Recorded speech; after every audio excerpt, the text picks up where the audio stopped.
U.S. alleged that companies denied workers their fundamental rights to organization, retaliated against workers for organizing, and forced the companies to make remedies. Which side are you on? Which side are you on?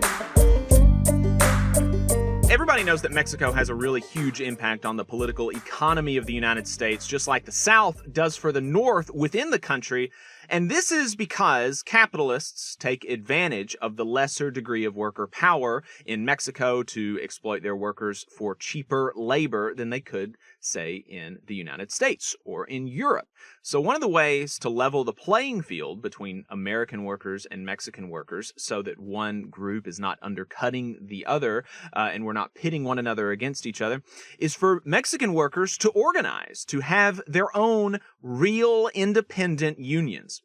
This has been difficult for Mexican workers for a long time because of the backwards labor laws and the ability of companies to form company unions.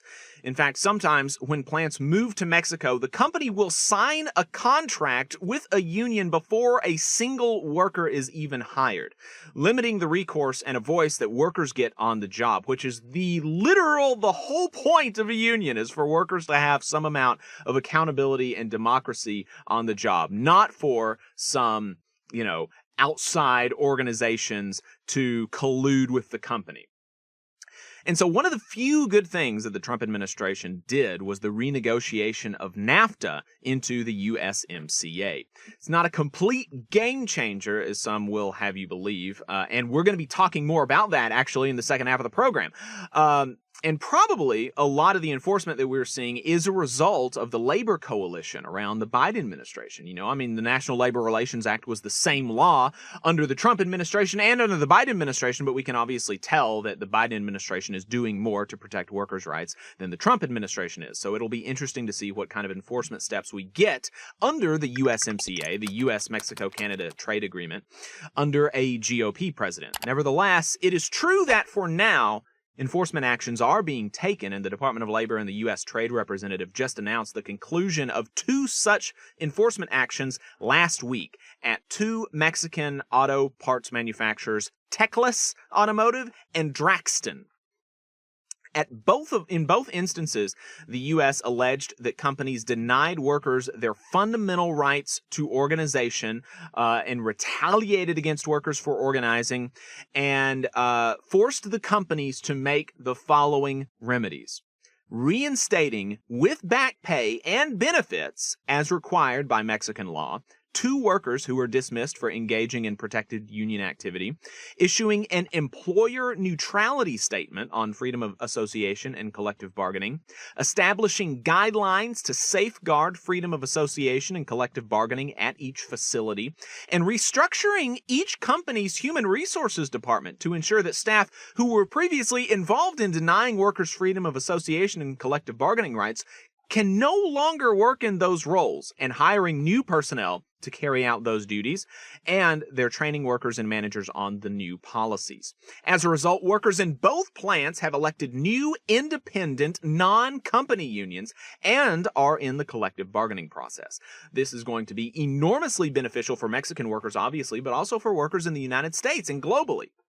The sooner we can get to a place where labor standards are consistent and high globally, the better off we'll be. And people like to pit American workers against Mexican workers as if American companies going down and exploiting Mexican workers is actually better than what Mexican workers could get otherwise. And that is just kind of betrayed by the facts, because actually Mexican auto workers' wages declined after the passage of NAFTA. They did not increase. Before NAFTA passed in 1994, the average Mexican auto worker made $6.65 an hour. Still far below an American auto worker, but today, or in 2016, before the USMCA passed, in 2016, the average Mexican auto worker made $3 an hour. Literally a 50% pay cut to Mexican auto worker wages post NAFTA. So it's obviously been bad for American auto workers. We know that, but it's bad for Mexican auto workers too.